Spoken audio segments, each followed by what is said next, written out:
আজ আমি তৈরি করলাম ধনেপাতার আচার। ধনেপাতার আচার এই পদ্ধতিতে তৈরি করলে কিন্তু সারা বছর ধরেই খাওয়া যাবে।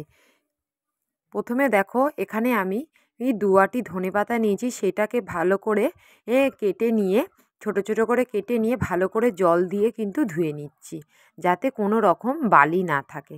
ভালো করে ধোয়া হয়ে গেলে একটা ঝুড়ির মধ্যে আমি এই জলটা ঝরিয়ে নেব। এই ধনেপাতা থেকে কিন্তু জলটা একদম ভালোভাবে ঝরিয়ে নিতে হবে, কোনো রকম যেন জল না থাকে। এরপরে দেখো আমি জলটা ভালোভাবে ঝরানো হয়ে গেছে। এরপর একটা গ্যাসে কড়াই বসিয়ে দিয়েছি, কড়াইয়ের মধ্যে জল ঝরানো ধনেপাতাটা দিয়ে দিচ্ছি।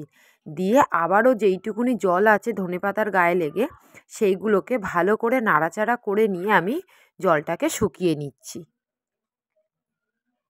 এই ধনেপাতার আচার কিন্তু গরম ভাতের সঙ্গে খেতে কিন্তু খুবই ভালো লাগে।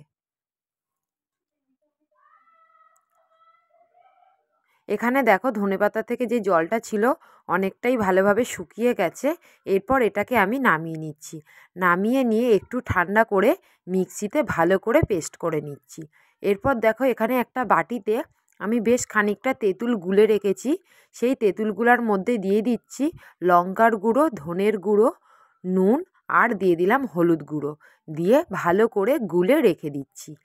এরপরে দেখো এখানে একটা কড়াই বসিয়ে দিয়েছি, তাতে বেশ খানিকটা সর্ষের তেল দিয়ে দিলাম।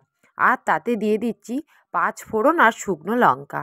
শুকনো লঙ্কা আর 5 ফোড়নটা হালকা ভেজে নিয়ে তাতে দিয়ে দেবো 10 থেকে 12 কোয়ার মতন রসুনটা হালকা থেতো করে দিয়ে দিচ্ছি।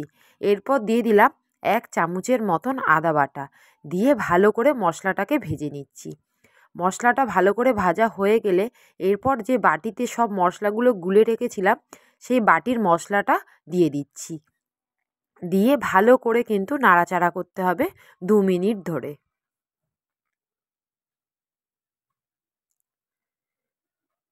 এখানে দেখো মশলাটা আমার ভালোভাবে কষিয়ে নিয়েছি।